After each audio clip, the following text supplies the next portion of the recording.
अगर आपको 5 दिन में कुछ नहीं मिला तो इसका मतलब कुछ नहीं था कि भी पॉलिटिकल मोटिवेटेड मामला है और ये कहीं ना कहीं उनको कमज़ोर करने के लिए यमुनानगर में पार्टी को कमज़ोर करने के लिए ये कदम उठाए गए। वो जो करेंसी मिली है वो किसी और के घर से मिली है, वो तो केवल उनको बदनाम करने के लिए चीज़ कही गई है। इंडियन नेशनल लोकदल के युवा नेता अर्जुन चौटाला आज चरखी दादरी में पहुंचे हैं, जो कि यमुनानगर में रेड हुई है। इनके ससुर भी हैं, पूर्व विधायक भी हैं, उस बारे में हम चर्चा करेंगे। दिलबाग जी के यहाँ पर रेड पड़ी है ईडी की, तो क्या मानते हैं उनको गिरफ्तार भी किया गया है, तो कहीं ना कहीं लगता है कि ये कोई राजनीति की है या फिर कोई इनके द्वारा किया गया?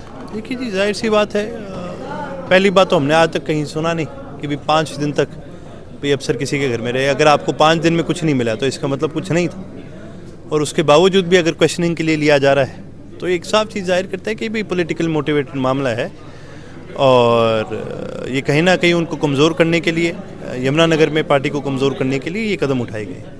क्योंकि ईडी ने पहले भी प्रेस नोट जारी किया था, उनके पास से दिलबाग सिंह के पास कुछ करेंसी भी मिली है, विदेशी हथियार भी मिले हैं। वो जो करेंसी मिली है वो किसी और के घर से मिली है, वो तो केवल उनको बदनाम करने के लिए चीज़ कही गई है। जो चार्जशीट जो फाइल हुई है उसके अंदर तो उनके घर से तो 60,000 रुपये बरामद हुए। 60,000 तो घर खर्च नहीं चलाना होता किसी को, तो किसी के भी घर से मिल जाएंगे। और रही बात जो विदेशी हथियार की, वो सभी लाइसेंस हथियार हैं। मेरे फादर इन लॉ दिलबाग जी एक रिनाउंड शूटर है और देश का कानून ये कहता है कि भाई रिनाउंड शूटर के लाइसेंस पर 8 हथियार चढ़ सकते हैं और वो 8,000 गोलियाँ रख सकता है। उनके लाइसेंस पर 7 हथियार चढ़े हुए हैं और बिल्कुल लाइसेंस ही है। वो अगर केस करना चाहे वो केस कर दें, हम उसको कोर्ट में साबित करने का काम करेंगे। क्योंकि अभी वो गिरफ्तार हो चुके हैं, क्या आने वाले चुनाव में आने के लिए या फिर जो द्वेष भावना है उसको लेकर हो सकती है ये कार्रवाई?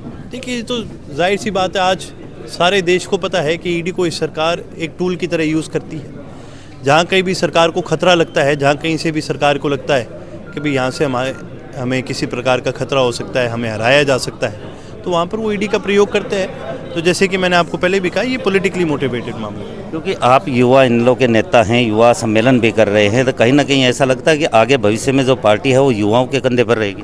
देखिए, कोई भी राजनीतिक संगठन हो वो युवाओं के कंधों पर ही चलता है, क्योंकि इस प्रदेश का जो भविष्य है, आने वाला भविष्य इस प्रदेश का युवा ही तय करता है। और हमारी पार्टी के साथ भी इस प्रदेश का आज हर नौजवान जुड़ा हुआ है और ये उम्मीद लगा के रखता है कि आने वाले समय में प्रदेश के युवाओं को अगर कोई न्याय दिला सकता है तो इंडियन नेशनल लोकदल है। क्या इन लोग गठबंधन भी कर सकती है आने वाले चुनाव में, या फिर लोकसभा और विधानसभा चुनाव अकेले लड़ने? नहीं, ये तो कोई उड़ी हुई सी बातें हैं।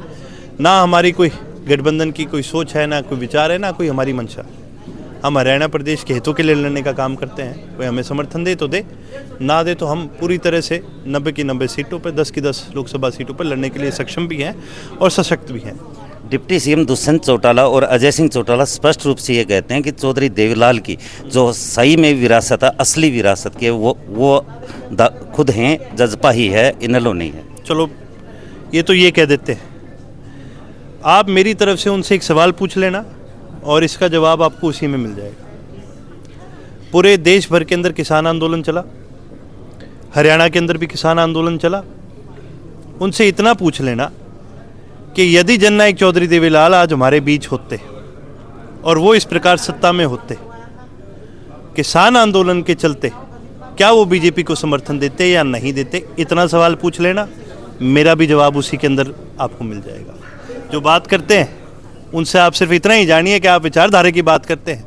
आपको पता ही होगी बड़े चोई साहब की क्या विचारधारा थी, आज हरियाणा के बच्चे को पता है, तो उनसे पूछ लो भाई क्या करते वो। धन्यवाद। देखिए, हमारे साथ ये अर्जुन चौटाला थे, जिनका स्पष्ट रूप से कहना है कि जो ईडी की जो कार्रवाई हुई है वो राजनीतिक द्वेष भावना से हुई है, और साथ के साथ इनका ये भी कहना है कि असली देवीलाल की विचारधारा की इनेलो पार्टी ही है। अब तो ये आने वाला समय ही बताएगा कि आगामी विधानसभा चुनाव और लोकसभा चुनाव में इनेलो पार्टी अपना किस तरह का क्या रुख अपनाती है। चरखी दादरी से मेरे सहयोगी पुनीत सोलन के साथ प्रदीप साहू, हरियाणा तक।